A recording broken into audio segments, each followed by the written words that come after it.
bonsoir à tous. Aujourd'hui, mercredi 8 février 2023, bienvenue sur ces flashs d'informations sur Malik Nafoli Show.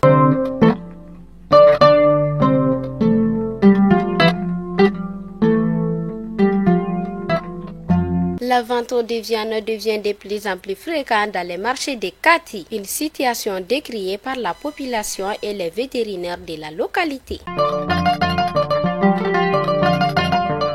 Le comité syndical de l'hôpital Gabriel Touré entame ce 8 février une grève de 72 heures. Cependant, une partie du personnel se désolidarise de ce mouvement.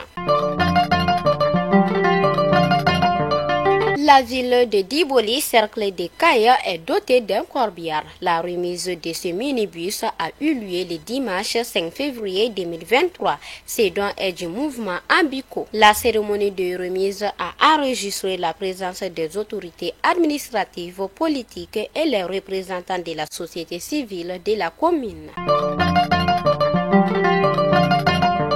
Faisons un tour au nord du pays. Le nouveau commissaire du premier arrondissement de Gao a échangé cette semaine avec le bureau de la force G à Gao. L'objectif est de renforcer les partenariats entre les forces de l'ordre et les populations. Le président de la force G a promis de mettre l'accent sur la collaboration pour aider la police à accomplir sa mission.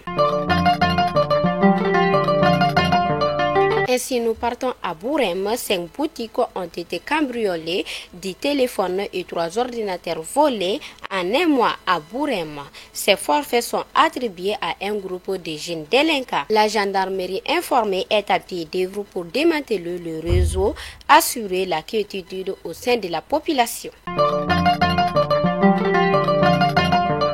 Et enfin, le bac de l'Ulyonne, cercle d'Assongo en panne depuis plus de 3 mois, est réparé. Il est opérationnel depuis le 6 février 2023. Selon les riverains, la traversée du fleuve est désormais assurée. À noter que depuis la panne du bac, les véhicules ne pouvaient plus rallier l'Ulyonne et Tessit.